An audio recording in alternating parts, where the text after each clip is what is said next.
Smoke signals. We're here at Camp 134 in Elsipogtog, New Brunswick, Canada, on the east coast. And this is the first anniversary today of when we actually blockaded the thumper trucks back there from Swin Resources Canada. And this is Lorraine Clair, who Hi. likes to say Yarla for some strange reason. Hi. Yeah, it's, we're back here a year later. um, on the 29th, early morning, I would say probably about 8 or 9 in the morning. Uh, the Swin actually had been here for a couple of days, pretty busy in and out. Trucks coming in and out, equipment coming in. Thumper trucks were being hauled in on the back of flatbeds, and quite a bit of action was going on. Um, One day I drove by, a couple of days prior to this date, I drove by and I seen uh, all this action going on, and I found out that SWN had a compound over here, and that they were planning to work out of this area. So I didn't do anything. Not really a whole lot I could have done. So I just kind of parked over there and kept walking around and holding signs, SWN go home, and no shale gas, and trying to bring awareness, to the people who live in this area that, these guys are right here. They're here in your community, and you should know about it. So, And that was September 29th, so 2013. well, actually, that was I would say the 27th is when I started coming around, and I set up a big sign over here. They had like a pole or something, or I forget what it was. I set something up anyway. It was a great big sign, and it said SWN with a big arrow pointing down that way. So I just kept coming and making people aware that they're here, and they're gonna thump. The machines are here, and I kept pointing people to where they were, and there's a path over there that gave us access a little bit farther down. Gave us access to the actual compound in there, because this was all gated off. This was a great big gate, and All fenced in. yeah, so we were able to get in from that other side down there. So I just kept telling people, yeah, go check it out. Really, I wanted the more people to know that it was here, the better, because you know, the more that of us that were here, the more annoying it would be to the SWN workers, and of course the security and everything. They were all on high alert soon as cars started coming by.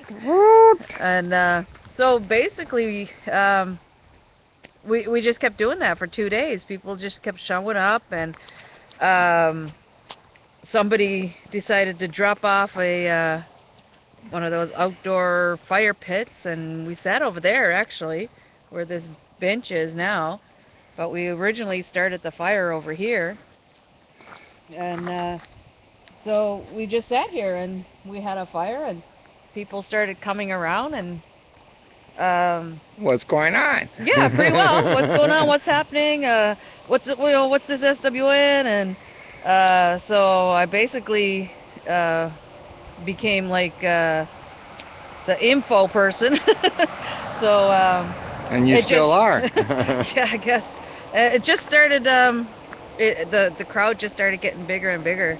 Each day it just kept getting bigger and bigger, and then on the 29th, that morning, and it was a Sunday morning, mind you. And there was a lot of activity, thumper trucks coming in and out. Well, no, the thumper trucks weren't coming in and out. It was just the workers bringing the equipment in.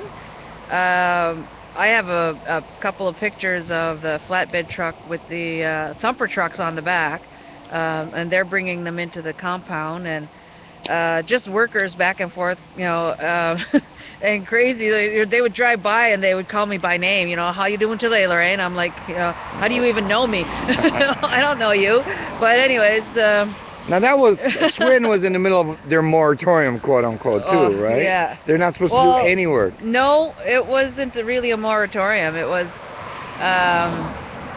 they were on a break. Ah, Right. There was no moratorium ever set okay, good. until, well, we're hoping now that the Liberal government will set it forth, which he said he's going to. Our new premier, um, he said that he's going to put the moratorium ASAP. So that's kind of a relief. After a year of all of this, it's time that we do get some real rest. But anyways, we yeah, the morning of the 29th, there was a lot of things going on, like, because of this whole thing, right? So phone calls after phone calls and people wondering what's happening, and it's a very busy. And so I was called down here to come down and see somebody, and I'm like, okay. So I came here, and not too long after, this gate, which was like completely like too full, but you can see where the hinges are, right? Yeah. On each side. It opened that way. No, this way. Yeah. And anyways, this van came and parked right there, and completely blocked. There was a whole line of trucks coming out, and completely blocked them from coming out with their equipment. They were actually getting ready to set out the geophones for the seismic testing on Highway 11, which is where you're hearing all of this traffic coming from right now. They were bringing the equipment from here, trucking it out and going up onto Highway 11, and they were setting up near, I think it was St. Louis or somewhere's out that way. I can't remember where the geophones actually were, but so anyways, the van came in, and it was one of the most powerful things I've ever seen, where it just took the actions of one person to put a halt to this massive corporation everybody was so scared of. And so after that, it was just everybody was like, yay, hooting and hollering, and sort of like victory. And of course the RCMP were called, so they came down, and not in quite massive force, but yeah, quite a few of them. Most of them stayed down on that end, kind of keeping an eye out, and they were on the radios and whatnot. We had some of them down on this end, and they said controlling traffic, but yeah, but they called the tow truck to come and get this van, because they kept walking up and down the street yelling this guy's name, and I'm like, I don't even know who this guy is, right? And they just kept yelling his name, and of course the RCMP tried to drag me in and say, like, you know the vehicle, you know who this is, and I was like, no. And so I walked away, and they apparently wanted to charge me with obstruction for not wanting to stop and talk to a police officer. I laughed at them. I was like, I don't have to talk to you. There's nothing saying that I have to talk to you. Yeah. It's not against the law for me not to talk to you. Yeah. And she just kind of looked at me and she kind of walked away. Well, what? Yeah. Anyways, of course, like I said, the RCMP were called, and then a tow truck was called. And what happened after that is we're over here, and of course the tow truck is coming. I think he came from this way, yeah. And he came from that way, but he was going up and trying to back in here. So there's a lot of people already, they're all on the side of the road here, across the road there, all here. People, it looked like it was a tailgate party or something. All these lawn chairs and everything else, and all the hooting and hollering, and cars were going by, and people were honking their horns, and The so the tow truck came in, and when that happened, um, four women stood right here, right around here, and actually stopped the tow truck from coming in, and they threatened with arrest, and they threatened with this, that, and the other thing, but nothing ever happened. And the tow truck driver actually almost hit the women that was there. The smoke is terrible. Um, and then there was a lot of yelling and screaming and everything. And then finally, the tow truck guy just said, I don't want to have anything to do with this. So he drove off. But he was being instructed by the RCMP to continue regardless of who was standing in the way. And that caused a lot of tensions. That was like almost, I would say that was the beginning of the tension between the people and the RCMP, because like that RCMP officer actually told the tow truck driver to keep going, keep backing up. And even though the women were standing there, and the whole crowd that was there are yelling and screaming, like the tow truck almost hit the women. So this is September 29, This all happened on 2013? September 29th, and when that was all over, the RCMP had set up a couple of cars over there, and again a couple more over there. They got a little bit closer this time. They were a little bit closer to us, and there's one of the women had her car over here on this side of the road, and she wanted to move it. She wanted to go on, like, just park it on that side of the road.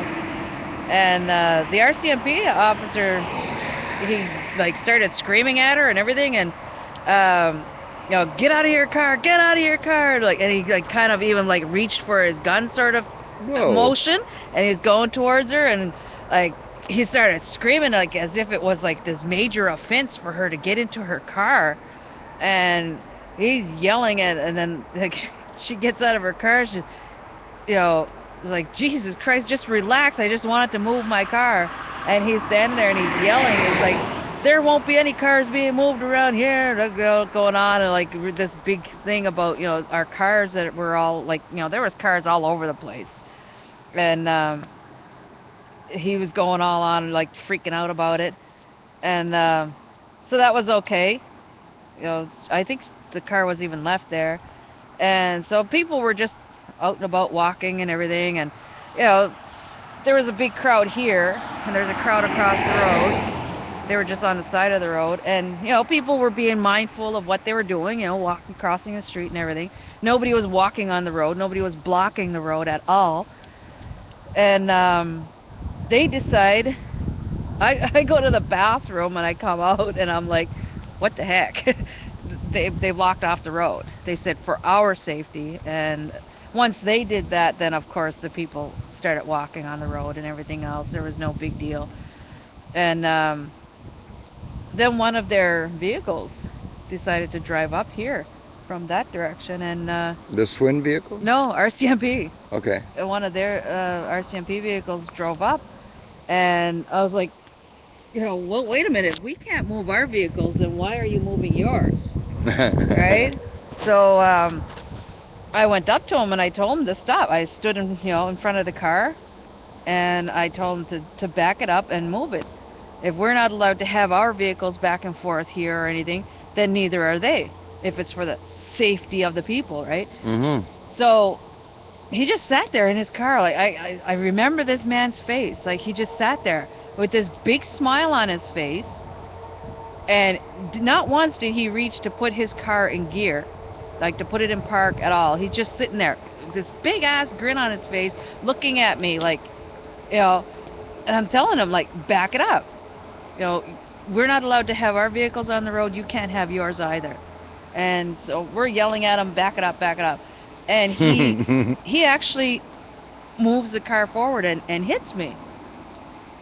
And so, of course, I fall back, and then people that were standing with me started yelling and screaming, and, like, what the hell? And, there was a lot more words being said, but again, he's sitting there with this big ass smile on his face, and he's looking at me, and I'm telling him, put, like, get your car out of here. And another officer comes over and tells him, and I heard the officer, it must have been his commanding officer, I heard him tell him, put it in gear and get out. Right? I don't know how you could misunderstand that, but what does he do? He goes and he moves forward again. And this time he hits me direct, like right across my leg here. And I had a bruise and everything here, and I actually had, like, people laugh, but I had the imprint of the guy's license plate across my leg. Yeah. But that's with the force that he had hit me with, that he actually left that type of bruise that you could tell what his last 3 digits of his license plate were. Somebody took a picture of it. I can't remember who it was. I'm still looking for that picture, by the way, to help me with my case on that. But so yeah, that caused another brouhaha of yelling and screaming and everything else. And as this is going on, but it started to, like, calm down a little bit. And then next thing you know, the Warrior Society from Nova Scotia showed up, and they heard that a woman got hit by one of their vehicles, and that was almost a complete eruption right then and there. It was just mayhem, like yelling and screaming at you name it, it was happening. And the RCMP started saying nobody was hit, nobody was hit, there was no woman hit and everything else. And I heard them yelling. I was over there talking with I was actually sitting down. I was showing, my leg, because I had bugs and everything all across my leg from the license plate and the bumper. And nobody got hit, and this is RCMP saying it. And I was like, yeah, right. So I got up and I limped actually across the street over to here, and I told them, I said, like, freaking right, I said, I was hit. I said, I'll drop my pants right now and show you the mark on my leg. I was like, I was hit by that vehicle. And then, of course, they took the guy that was driving the vehicle and, like, escorted him down that way. They had about 5 or 6 RCMP officers with him, and they took him way the heck down there. And I never seen the guy ever, like, after that. But he just sort of, he had this really nasty attitude about it. Like, that didn't happen and everything else. And then when the reports all went in, apparently I jumped on the car. That's according to the police reports. Yeah, I jumped on the car. Always. But they have to make up something. Yeah. But after that, after that whole incident, things really calmed down a lot.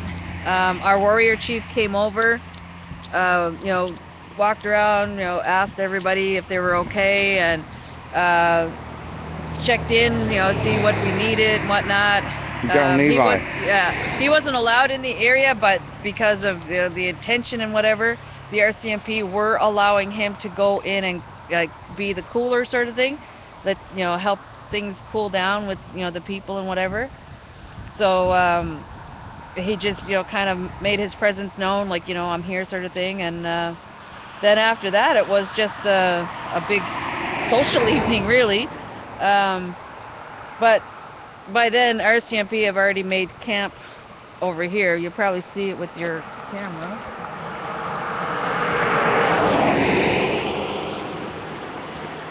I don't know if you can see the road sign down there. Well, right there is the underpass to go to Moncton, to the right, the on-ramp. Miramichi to the left, right? And that's where they made their camp there. And then see where the yellow sign is? Yeah, where the little bridge. Bump?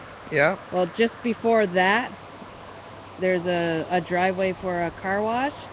Well, that's where they made their stand, I guess you would call it. Mm-hmm. And after that, it was just basically, we're here. We're not going anywhere. We had the same message every day. SWN, come and get your stuff out of here. Get it out of our territory. Get it off our land. You're not going to test. You're not going to thump. You're not going to do anything. We don't want you here. And, with media showing up and everything else, we kept returning the same message. Uh, we want them gone. We want you guys out of here. We don't want you on our land. And not once did any of them come in and say, okay, can we get our stuff? It was, like they could have ended the whole thing just as soon as it started. They could have came in here with their trucks, loaded them all up, and got the heck out of here. But they didn't. It was almost as if they wanted this to happen.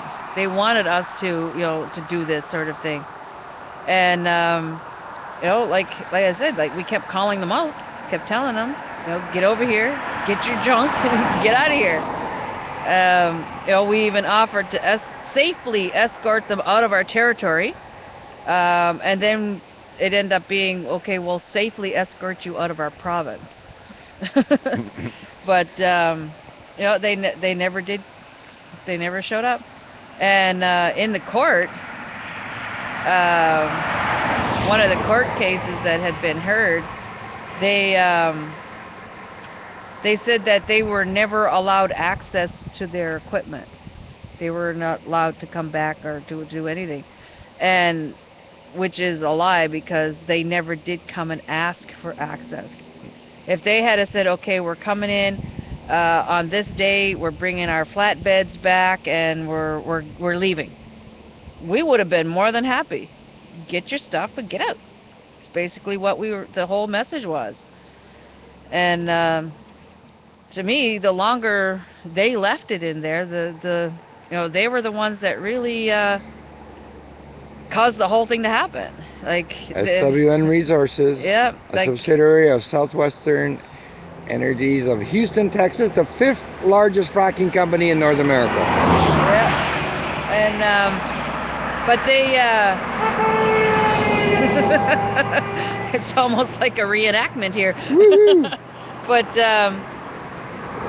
like they were so arrogant about everything. I mean, like, as this camp had gotten taken over, as a lot of people know, on October 17th.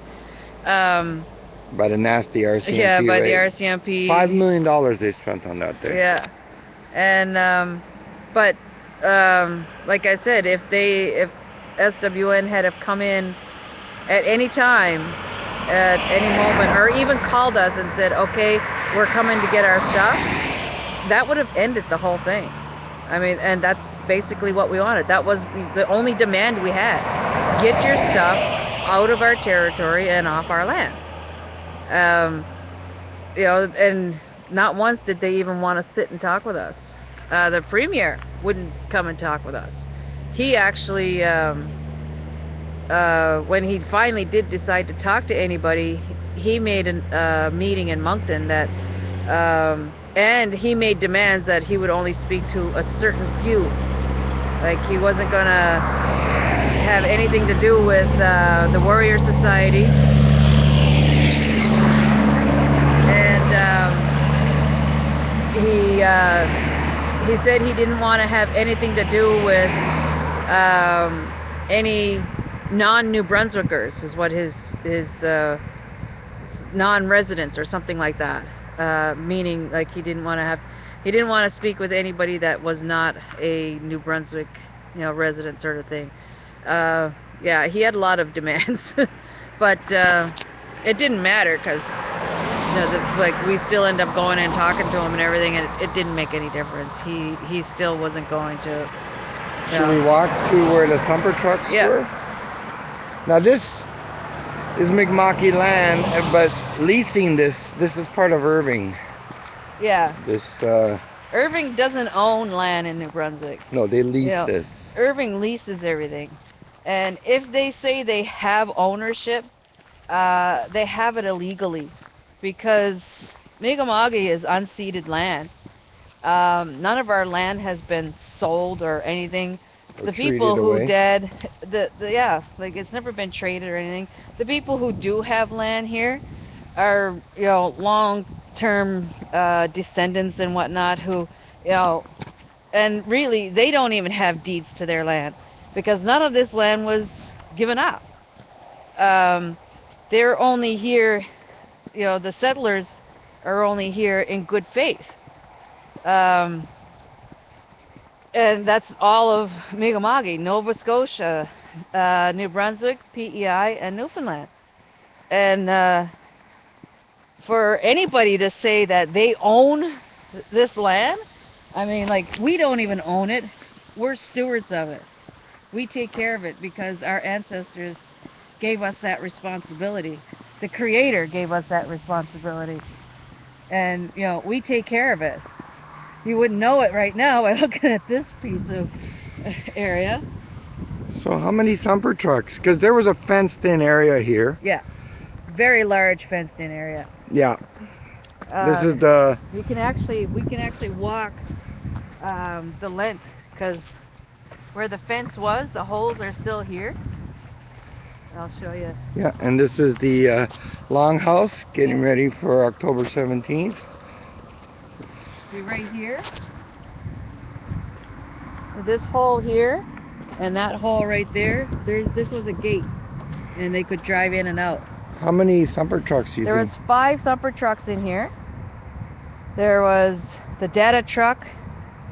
I forget how many boxes we counted of geophones, battery, and then there was the charger truck. Of course, the urban security. They had about 4 trucks in here. They had one pretty well at each corner, keeping an eye on everything. What else was in here? Oh yeah, they had their generator and everything else with the very big, like they lit up this whole area with their spotlights at night. They stored dynamite here? I think this is where explosives? I'm pretty sure this is where they had some of their explosives, yeah. We didn't have any confirmation on that because we couldn't get in to see it, but I'm pretty sure this is where they had, but I know for sure, way back there in that corner of the cage was boxes and boxes, like crates, massive crates of geophones and batteries, because I walked by there one day and the crates were open and you could see what was inside. Like I didn't go in the fence, but you could obviously see it, right?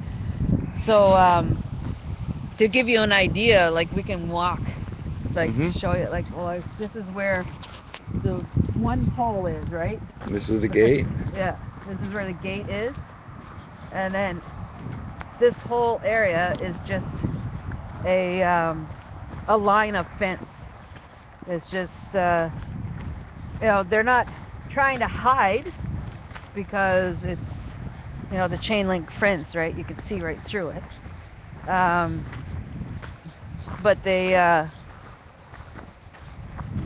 had this whole area so fenced in that it was kind of ridiculous, really. They had so much of it that they only needed a small little spot, considering the amount of equipment they had here. Now this teepee here is going to be one of the permanent structures that's going to stay here once it's actually built. The kids were just playing around and they're trying to figure out how to build a teepee. Obviously, that's not the proper way. No, that's not how you put the rope. No.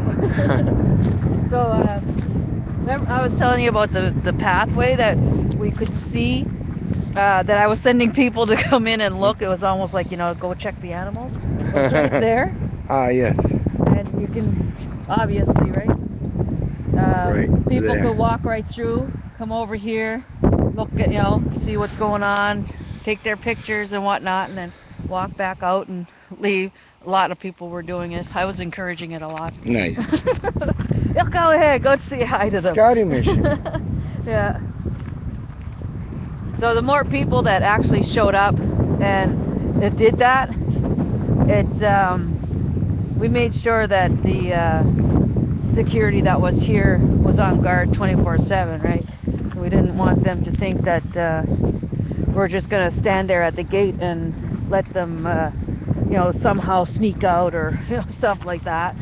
But the terrain here is pretty bad, so if they even had tried to take the thumpers out, they would have destroyed them.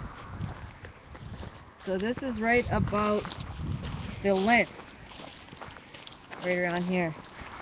This is about the length of the gate. Maybe even back that way more.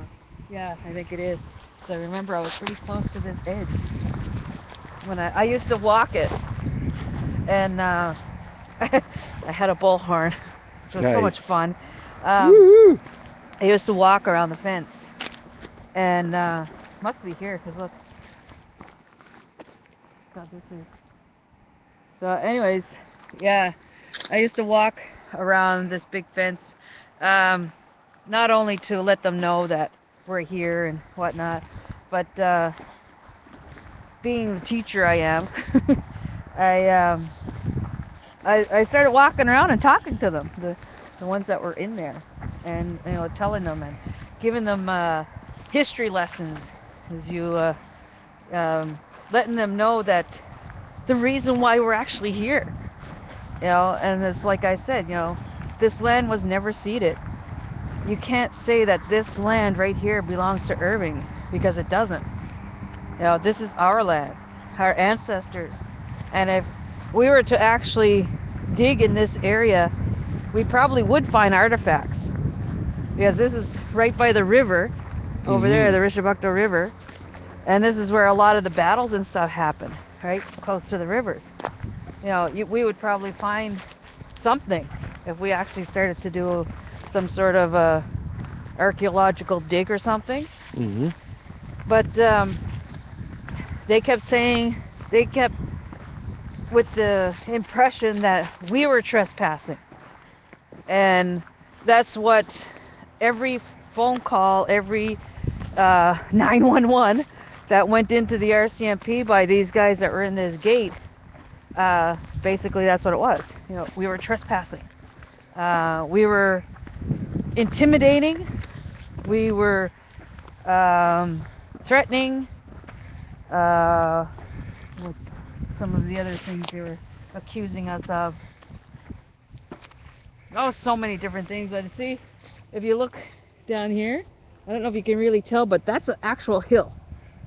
Right? So there's no way that they could have escaped that way.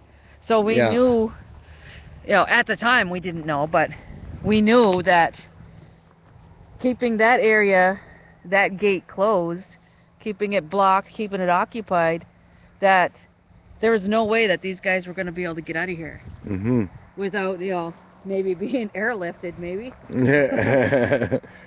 It's their oilmen. Yeah. They used to spending all this money. But they did have lots of helicopters when they were working in the woods. So, and we started hearing helicopters and airplanes and everything else, and we were kind of thinking, what if they do airlift them out of here?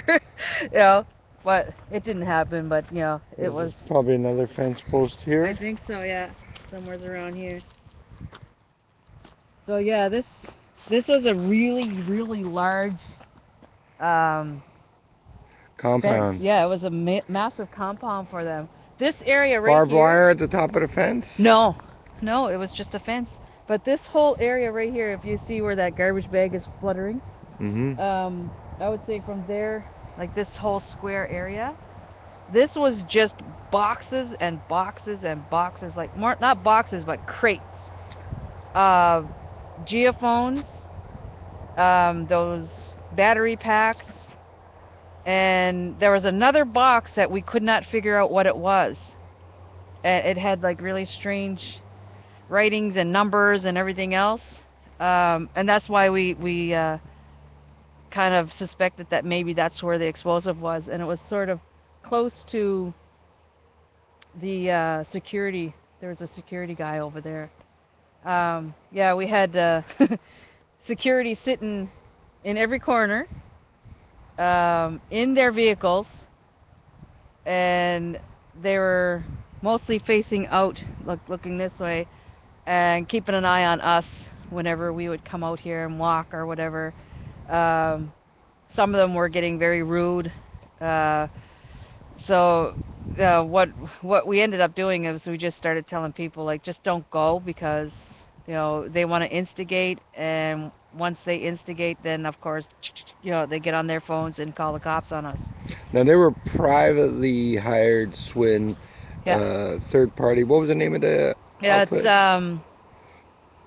uh The security company hired by Swin. yeah, it's an Irving company. I can't remember the name of Surprise, it. Yeah, oh surprise. yeah, surprise. But it was an Irving company. Um, uh, Irving Resources, maybe something like that. Anyways, yeah, ISL, I'm not even sure Urban now. Security Limited. It could be. Um, but yeah, they were here. They had they stayed in here. They had their shifts. They even had porta potties in here for them. um, you know, I don't know. They must have planned on being in here anyway, even though the porta parties were here before we were. So we're thinking, these guys were planning on having settling in here for quite a while and working and uh, you know unhindered. Yeah, and they were probably um, idling their cars like mad. oh yeah, they had their cars running like the whole time. Well, I mean, look at me. I'm in a great big jacket right now because it's cold. It's Um, freezing. and these guys, they didn't make a fire, and actually, no, they did. You know what? This is how far these guys stooped. Um, whoa, we got a big. They I think it was maybe the second or third day. No, I think it was the second day of the occupation that all of a sudden we hear sirens and everything else going on, and they're heading this way. And we're like, what the hell's going on, right? So everybody's like, oh my God, what's going on? And this security apparently came out, went over here, check down that little hill there. Come over here, I'll show you. They said, this is what their explanation was, is they didn't want to light a fire inside the compound. They were cold, right? So they decided they were going to light one down here. Their own security? Yeah, they're big security. And actually, look, but apparently this is where they lit it. See this black spot? Uh-huh. There's no wood. There's that, but there's no scorched wood there. Yeah, they tried to start a fire so that the fire trucks would be allowed to come in. Of course, anybody that was blocking the way or any vehicles blocking the road would have all had to been moved so that the fire trucks could come in. And of course, while all of that's happening, they could probably escape. That's what our scenario was. Did they think we were that crazy? Yeah, And well, that we would forget? yeah. Well, what we found out later was, I don't know who it was, but I think it was actually the RCMP who, actually helped us out on this one, where they they just told them to get a fire extinguisher because Yeah, it wasn't bad enough to have the fire trucks come in. yeah, and you weren't letting any of No, this no, stuff in. no, it wasn't. Like, well, you didn't see billowing No. clouds of smoke. Boom, boom. No, it was really ridiculous. It was like one of these stunts that they continued pulling on us. Really, they would wait till there was like maybe hardly any people here, and it was almost like they were keeping an eye on it. And if the crowd had gotten small or whatever, then they would call in that we're harassing them, or somebody's lurking in the woods, and oh, this is going on, and oh, we're doing this to them, and we're doing that to them, and oh, it was just ridiculous. It was like little children crying to mommy and daddy. every 5 or 10 minutes. Yeah. And it was just, I mean, like, we dealt with these same security guys right from June. The whole time we were in the woods, the whole time we were on 126, we dealt with these same guys. So we kind of already knew their mindset, and we already knew that they they had tricks. So we were ready for them, and that one there was just, we all just sat there and laughed, because, like, really, you go and start a fire on top of rocks, Mm-hmm. and expect the big firemen to come in and rescue you. It was pretty funny. Yeah. Psychos. So yeah, this walk that we just took was I a need. walk that I, I would do pretty well every day. great exercise. Yeah. Um, and some days I came out and had a message for them, a teaching of some sort. Uh, Shared our Mi'kmaq history, shared our treaty rights with them. Uh, Explained to them about residential school. Just a bunch of different things. Mm-hmm. Only thing I didn't do was teach them our language. Make them eyes. Yeah. All no easy. It's It's that so easy. easy. Yeah, but that was my duty here. I just kind of walked around and you know, The longhouse. yeah. We're hoping we'll have this up. It's We will. the purpose of this here is just to have a permanent structure, um, because this structure represents occupation, and it's symbol of our tribe and our community. So this is actually going to be enclosed once it's all finished, and then we're going to just leave it here as a symbol. And I'm not sure what we're going to do inside. I was suggesting that maybe we put up pictures and little notes and stuff all inside, so that when people come to visit, they can read some of our stories and stuff like that. Um, the whole reason behind today really is that because today is the anniversary of us actually taking over this, reclaiming this land. On September 29, 2013. Yeah, we decided that, today would be a good day to start almost like a mini documentary, um, walk down memory lane sort of thing, right? But actually, um, there's a lot more stories.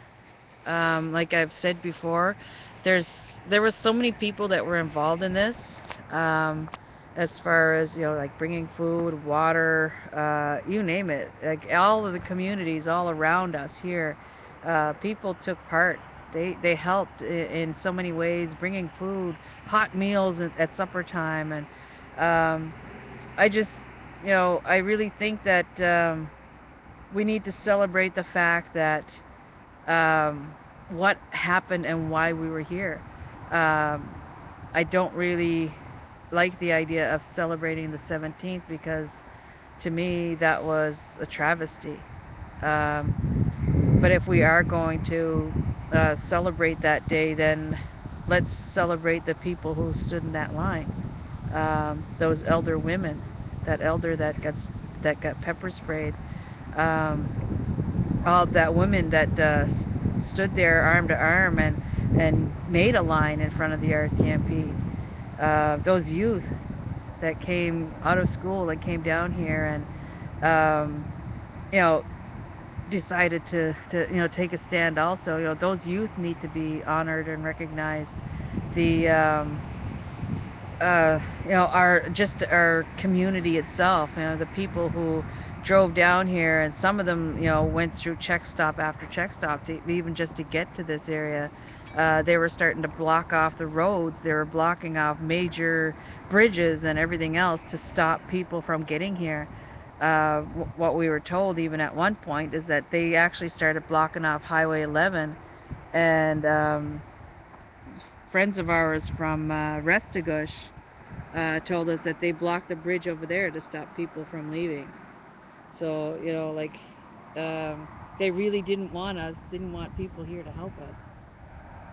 They, so, to me, it's the people who literally on that day stood in front of those RCMP, and, you know, well, as you see some of the footage, that, some of them, like, really did put their, lives and their bodies on the line, where, um, like, I still have the voice of that one man yelling and screaming, and the RCMP there with the dog barking, and he's reaching for his gun, and looking at him, and, like, and he's just standing there like, go ahead, like, and this, like, what prompted that was that, um, one of the camouflage guys from the RCMP in the woods yelled something to the effect that, um, this isn't uh, this isn't Indian land, it's government land. But I think he said, like, this isn't like an Indian land, this is government land, and that prompted a lot of yelling and screaming and everything else. And that's when, this one man, like, started yelling at him, and telling him, like, this is our land, which, like I said right at the beginning, it is. Our ancestors, you know their blood was shed here, you know not just here in this land, but throughout this territory. And the Augustine Mound, that is about an hour away from here, proves that. They've already proven that the Mi'kmaq people have been here for centuries, and they just don't get it. We didn't sign over our land. We didn't sign. This is ours. I mean, and for a foreign company to come in here and think that they can do whatever they want to do, and they can destroy our land and our water, and just go back to Texas afterwards. I mean, like, it wasn't going to happen, and it's still not going to happen. Even though it's pretty obvious the compound is gone. The camp is shut down. There's still a lot of memories here, a lot of things that happen. So what we want to do is, maybe we're thinking that we'll do an hourly show or whatever, and ask people to come over and maybe share some of their experiences. And so much happened here. I mean, it's being a witness to it is, I can't, um,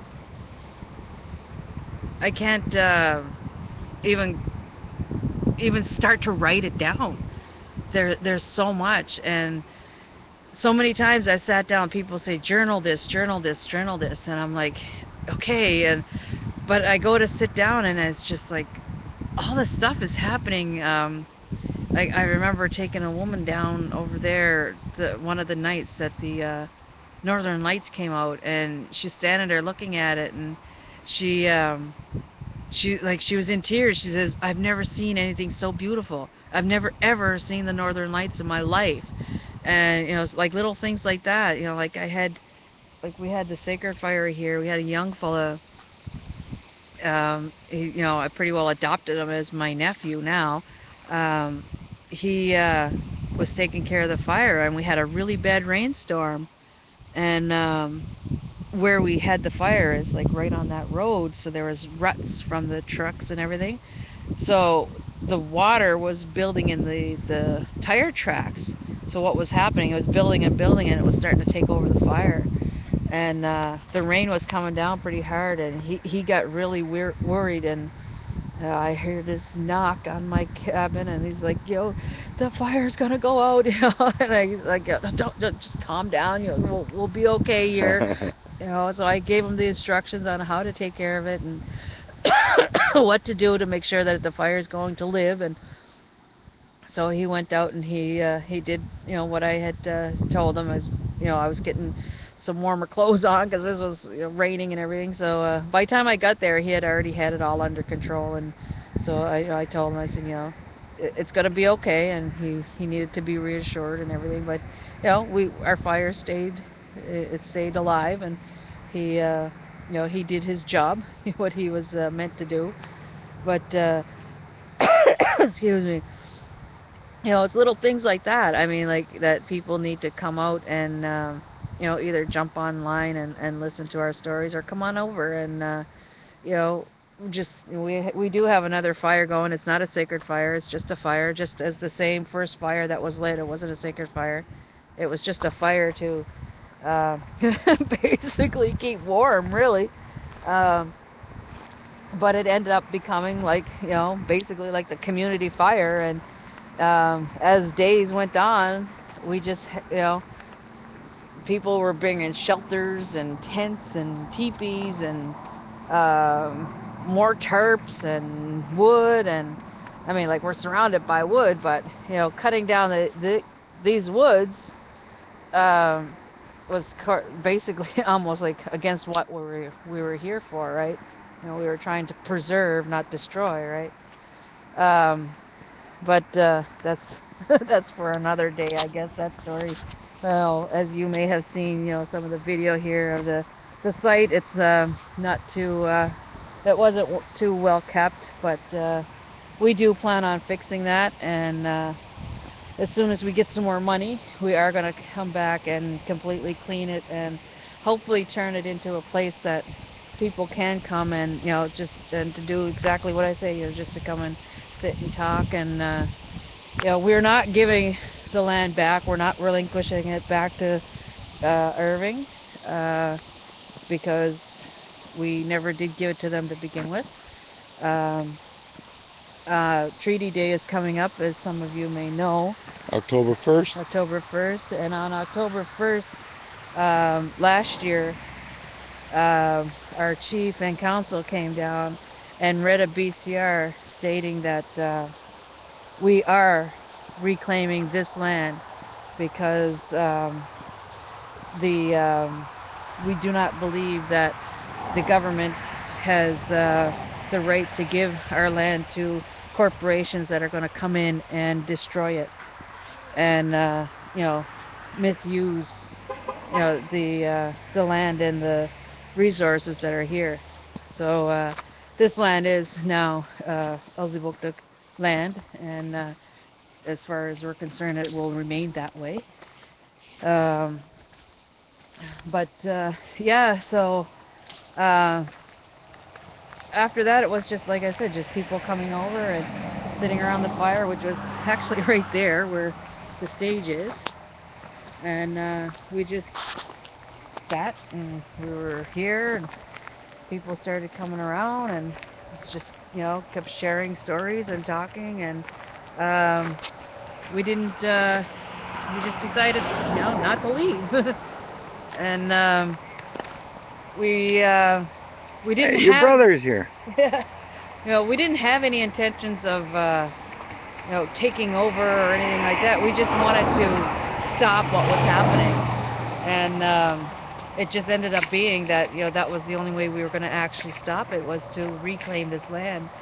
And now that it's reclaimed, it belongs to Elsipogtog. And um, eventually, it's only been a year, and it hasn't even been a year since the October 17th incident. So a lot of people haven't healed yet, and we still need that to happen.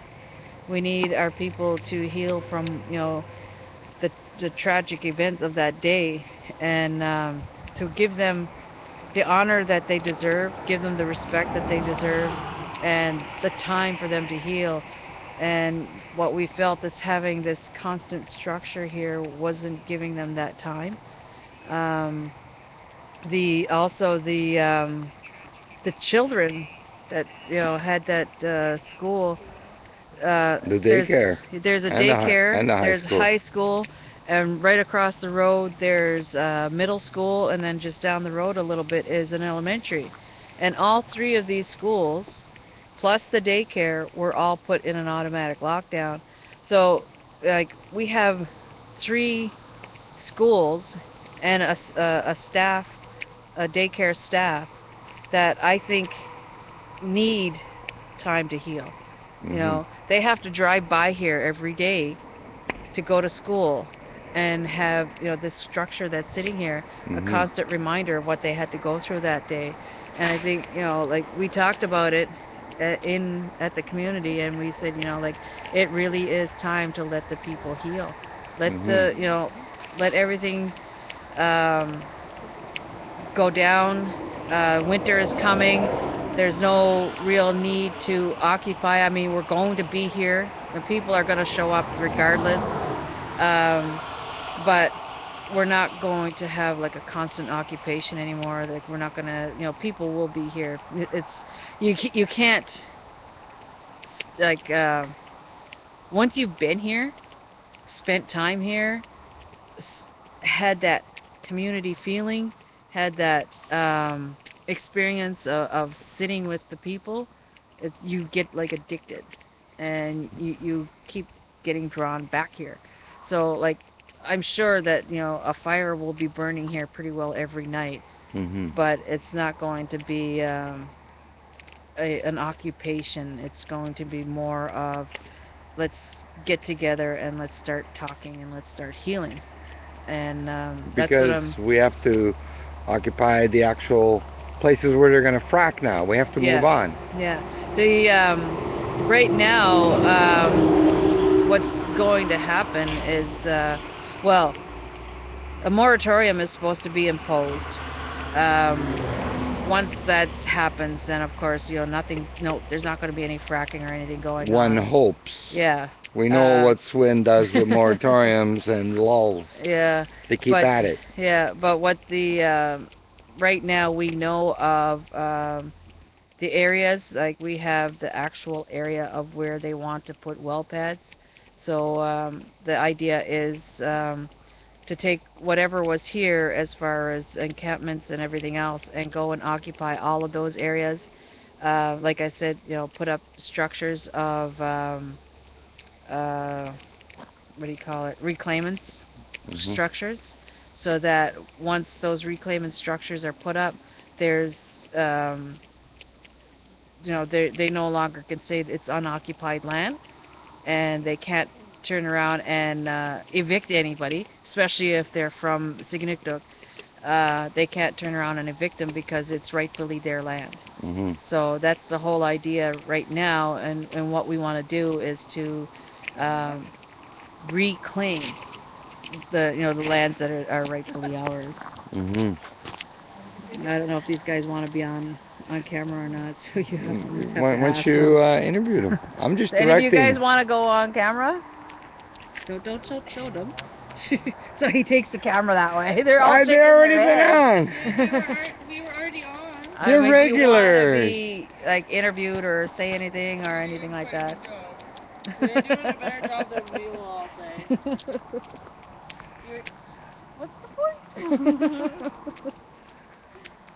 No, the That's a nice fire there, sisters. Yes, it is. Thank you. Nice and warm. Ow, it hurts. Ow. My So that was eyeballs. pretty much the events of September 29th, 2013. And tomorrow, stay tuned for the events Yeah, of September tomorrow. 30th. September 30th, and then the big um, October 1st. That was big here. It was huge. I mean Yeah. the the people that showed up. The we even had what's her name? Nina Starr from Idle No More. Nina Wilson. Wilson show up on uh,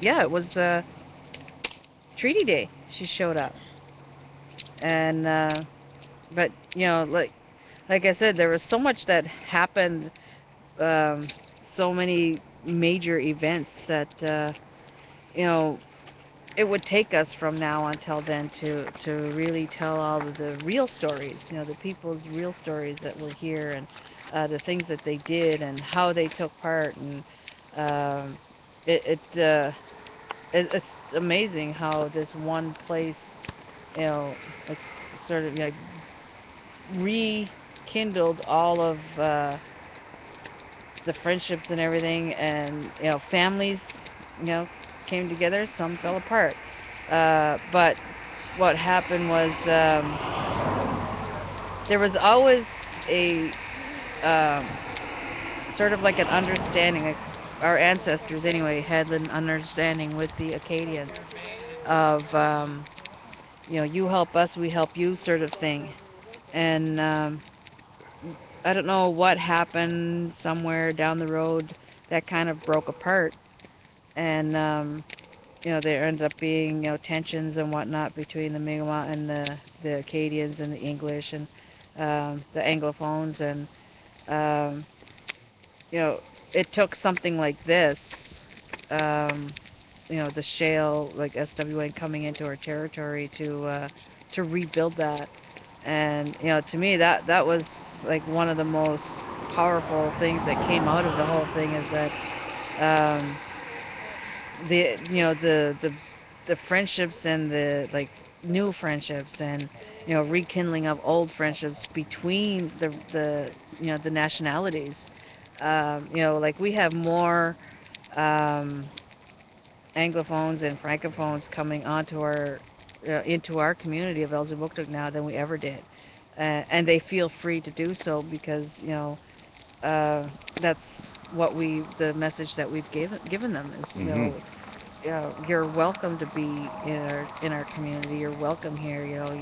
You've come and stood by our side when we needed the allies, and um, when they needed us, our ancestors. Our ancestors came through and helped them out, hid them in the woods, somewhat like what this is, Mm-hmm. and saved them, and kept them from the armies and whatnot. So it was almost like a complete circle where they came and they helped us, and they stood there and allowed basically use their voices and their resources and everything just to tell SWN the same thing that we were saying, is get out of our territory, get off our land, get out of our lives, really. Mm-hmm.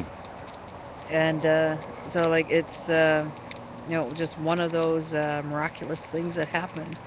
But like I said, if you're to continue to tune in, um, hopefully we'll get other people to come in, the ones that were here right from the beginning, and the ones who, like I said, came in and built the teepees and shelters. Like we had so many different things that, and just in this area right here, that it was pretty awesome. Where we could actually eat, sleep, and pray all in one spot.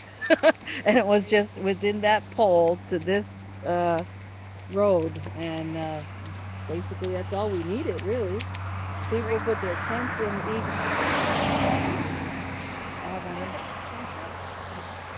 Yeah, so people actually, those woods across the road, they people went over and put tents in there. Um, Behind me here, there is all kinds of tents and family villages going on in the back there. There was tents and everything put over there. Yeah. Um, and then, like I said, beyond, um, actually, right where that pile of wood is, that's right. I'll show you if you want to. Right where the sacred fire was. But that wasn't lit until I think we were here for almost a week, and the tensions and everything was building. There was like um, the things that were going on in the compound, and then things that were going on out here. It ended up being like a lot of tensions and whatnot happening, and the what do you call it? So we felt, the elders felt that we need to have a sacred fire here and give Right the here. people. No, it was actually right here.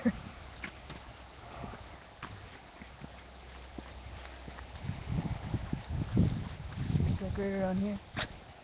Mm-hmm. It was just like right. on the road. As like I said, I was telling you about the road when that heavy rain that we got, it filled these tire tracks, and the fire was like right here, and the water started coming up. Yeah, he had his. We built this shelter here. He had a tent. The firekeeper had a tent way over there, and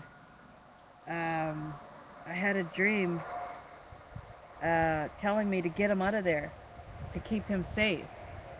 And um, so what I did was the next morning, when I seen him, I was like, "You need to bring your tent closer." He's like, "Why?" I said, "Because I had a dream and it was telling me to keep you safe, to keep you away from that area." And he goes, "Oh, okay." And so they moved their tent and everything. And then that night, the new security shift that came in, I guess they were being very rude, and they were actually coming right up to the. From what we were told, they weren't allowed to leave the compound, but they came out of the cage and they started coming right over to where that turn is, right where his tent would have been, and started making derogatory remarks and stuff like that. And the fire was right here, and he said, like he did get a little scared, but he was more offended by the things that they were doing and stuff. And then he also he's like, idiots, like they need to grow up, sort of thing, right? But yeah, this is where our fire was, right about here. It wasn't very big. There was uh, I kept the fire one night, and we had these little beds. I put one there, and I had a whole ceremony right here. And the that was another one of the nights that the Northern Lights came out, and that was one beautiful. It was such a beautiful night, like how everything happened. But like I said, that's for another episode. Yeah. Yeah, but this is where the fire was. But like I said, it wasn't lit right away. Like we didn't come here and light a sacred fire right away. It was decided afterwards that we've been here for this length of time, and maybe we need to do something to protect ourselves spiritually and physically. So we decided to. The elders said, we need to have a fire here. So um, one of the elders had come down and lit the fire, and the fire stayed lit from then until the 16th. Where the nasty RCMP put it out. No, we did. Oh, really? Yeah, Okay. yeah. We allowed the fire to go out on the 16th. Yeah, it wasn't put out by the RCMP. That's false information. Okay. There's a lot of false information about things that happened here. Um, and that's another reason why I wanted to do this, was to kind of bring light to a lot of this. And some people aren't going to like it, but heck, some people don't like me already. I don't care. But yeah, the fire was not put out by the RCMP. The area uh, was marched through by them. Um, I don't know what they did to the area, but I know they marched through that area, and then they went and they stormed in through there, and they stormed in over there. Um, I don't know what they did, to the fire, but the fire was already out by then, and it was already actually allowed to go out at 3 o'clock on the 16th. So that's another story that we'll share on the 16th. Yar. It's gonna take me a while to get the I don't know if it's the courage or the um, strength to relive some of this stuff, but um, you know, up until then, well, not even, but um, things were good here. There was like I said, there was tensions and stuff, and that's why the elders asked for the fire and everything. it was supposed to relieve some of the tensions, but it actually, it didn't. Um, but at least it gave comfort to the elders, the ones who came here and prayed, and it gave comfort to the people who were here in this area and camping off to the sides. It really did help them, and there's so many things that happen here that the sacred fire you know brought people together. The sacred fire healed some people. It was just amazing, but we'll save all of that for another issue because I got to go home and eat. Yar. My man just texted me. He said, supper's ready an hour ago. Oh. So, yeah. So, I think I'll call it a night. I'm getting pretty cold too. And, if you want to stick around and talk to these guys, I'm or almost out of schmo. you're almost out of smokes too. So, well, we can call it, and Yeah. We'll work out tomorrow night's show. yeah, well, like I said, I'll try and get here when I can. But it was a pretty good time to start, and it's starting to get cold, getting the sun's going down. But I think like if we put it out there and let people know that we're going to be coming here and talking with people, considering the weather too. I mean, I'm not going to stand out here in the rain, but if people want to come out and just sit by the fire and share some stories, and if you don't want to be on camera, let us know before we actually turn the camera on. And we won't put you on camera. We'll put your voice maybe, your feet maybe. I don't know. But like if you want your story told, if you wanna come and share some of your good stories, your laughs, just come on out, and we'll be here for at least an hour a night. And some of these guys will just sit here till wee hours of the morning, but some of us have to go to work. So with that, I'd just like to say Noel Doksip, and this isn't part of What's Up Knit Up. This is just something that we're doing. It's basically a walk down memory lane, I guess. So Lorraine Clair, folks, who for some reason likes to say yar a lot. I don't understand why to make me say yar a lot. Maybe it's because you're beside the coast. It's more like brr. Not yar. It's brr around here. Yar. Cheers. Alrighty. Well, thank you, Lorraine. And tomorrow night, we'll work out a schedule and whatnot. I'm gonna wear gloves because my hands are freezing. Yar. Alright. Alrighty. Going home to eat. My man made me portion. Whoa! That's all? No. Baby potatoes and hamburger gravy. Oh, I think I'm going home too then. Huh? So I think I'm going home too then.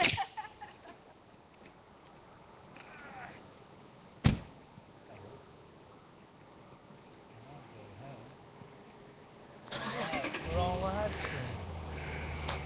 Tahoe! Tahoe. We're on live stream. We're on live stream. Right here, Ringo. Tahoe. Doot, doot.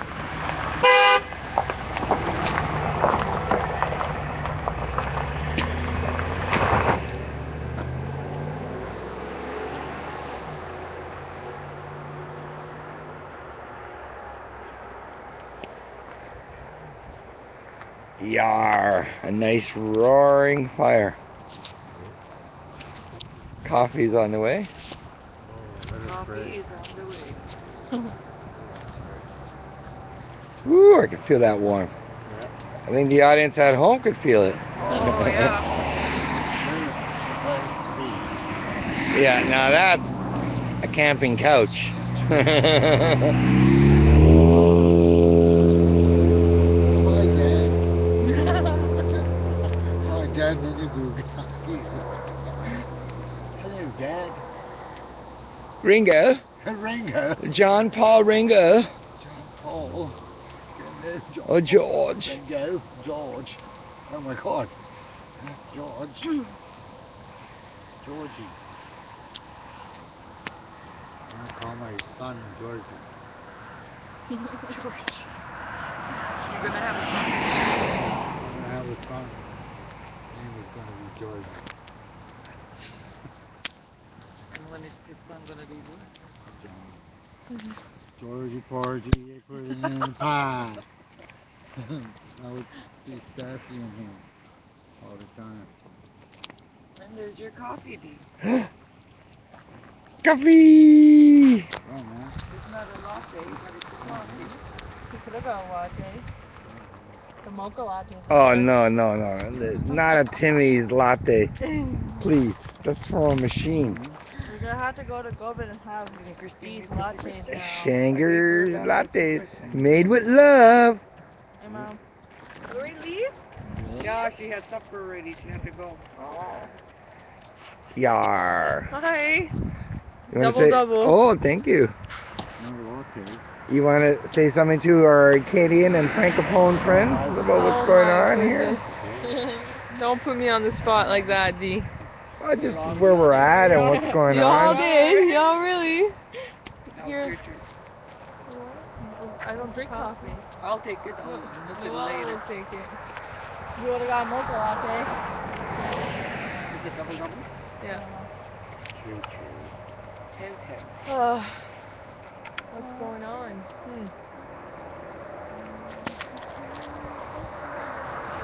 You take it. Oh, yeah. Throw it here. Fire burner. Let me sit down. I'm shy. I'm camera shy. I No. am. It's only a phone. It's only a phone. It's only a phone. Just a quick minute or so of, and then we'll call it a night.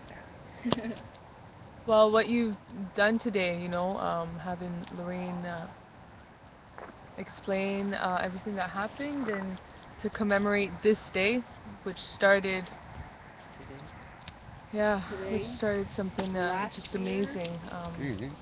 To me, it brought unity between the So people. this is the day Lorraine brought So me proud here? of that, I remember the first day I stepped here, which was around the 27th of October. I had seen, the raid on So TV you're from supposed home. to Had have no an idea what shale anniversary? gas was. I'm 17. And the No, right vibes and the feeling I had when I just took part of the fire that was right there was just, it got my heart and it got me staying here ever since and wanting to be part of this unity that was created. And I think, all of the negativity of this company wanting to come and destroy the land and maybe, our water. It's brought the positive side of the people uniting together, because there's going to be other challenges to come. And if this place, can stay a place that we can sit together and talk and strategize on what is to do, um, I'm all for it. I think it's amazing. And some people will go and occupy the sites where they're going to be doing their future drilling. Not to allow them to do so because we're protecting our peace, our land here, the Mi'kmaq territory. I'm Acadian. I'm born and raised here in New Brunswick. I'm proud to call this place home, and we have to protect it because we can't all move. They're fracking everywhere, and they're oil companies all over the world. So it's very important to me and to all of us to protect our resources, our home. I don't know what else to say, Dee. Beautiful. Yeah. Oh. Nice. Well put. When my next album's coming out. Right there, Ringo. My next band, Burn the dot dot dot dot dot dot Yar. dot You can have a song called Yar. com. Yar. Uh, okay. Yar, We yar, could, we yar. could, I could, yeah. Probably there's one somewhere Yar, Bradley. in my many albums. Woohoo! Simple life, eh? Yeah. Oh, yep. Yar. So, Alrighty. So with that, yar. My name is Dee Shanger. I'm a mod and live stream director here at Occupy Toronto since day one on October 15, 2011. And we're here in Elsipogtog First Nation, New Brunswick on the east coast of Canada. And so stay tuned tomorrow night and every night till October 17th. We'll do an hour review, a year-end review of what happened a year ago today. Yeah, and this was the idea of Lorraine Clair, and we'll do it. Yar and yar and yar yar. Yar. Bye, world. Yar.